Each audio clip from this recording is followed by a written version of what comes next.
ہم standard of education کی بات کر لیتے ہیں.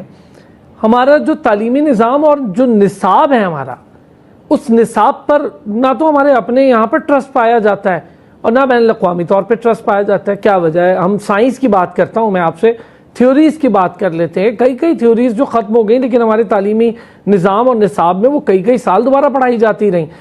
جیسے گریوٹی ایک چھوٹی سی چیز ہے، اس کا فارمولا دنیا میں تبدیل ہو کر اس کے لیے الگ فیگرز آ گئے، لیکن ہم اس کے فیگرز وہی دیتے رہے. پھر کئی ایسی چیزیں، اگر ہمارے بچوں کو جس میں انٹرسٹ ہے ہم اس کی بجائے وہ پڑھاتے کیوں ہیں یا اس طرف کیوں توجہ دیتے ہیں جس میں نوکری مل جائے؟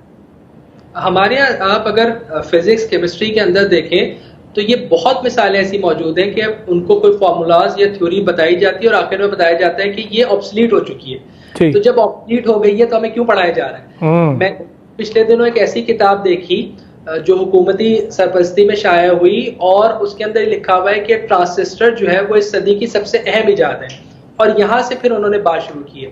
تو سر ٹرانسسٹر آپ نے ریڈیو کیا ہوا ہے، ٹرانسسٹر کے بعد ریڈیو آ گیا، ریڈیو کے بعد جو ہے وہ مائکرو ویو آ گئے. اس وقت ہم انفارمیشن ٹیکنالوجی کے دور میں جی رہے ہیں. کہاں ہے ریڈیو، کہاں ہے ٹرانسسٹر؟ تو ہم کیسے کہہ سکتے ہیں کہ ٹرانسسٹر اس صدی کی جو ہے وہ اہم ایجاد ہے؟ تو چیزوں کو اپ گریڈ کرنے کی ضرورت ہے. ہم ڈرتے ہیں، بیسکلی ہم ڈرتے اس چیز سے ہیں کہ ہم کوئی نئی تھیوری پیش کریں گے تو ایسا نہ ہو کہ لوگ، معاشرہ، حکومتی ادارے ان کو ایکسیپٹ نہیں کریں. اس وجہ سے ہم ڈرتے ہیں. پرائیویٹ نہیں علی، اس کی ایک چیز اور بھی ہو سکتی ہے.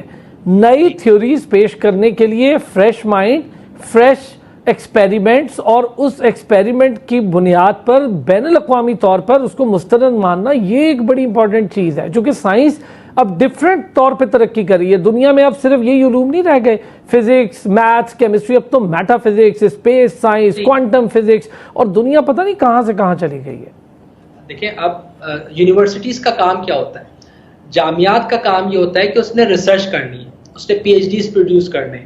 لیکن اگر آپ یہ دیکھیں ہمارے یہاں 16 سال 20 سال لگ جاتے ہیں اسکالرس کو، اور ان کی پی ایچ ڈیز کمپلیٹ نہیں ہو پاتی ہیں، ان کا ریسرچ ورک کمپلیٹ نہیں ہو پاتا. وجہ کیا ہے؟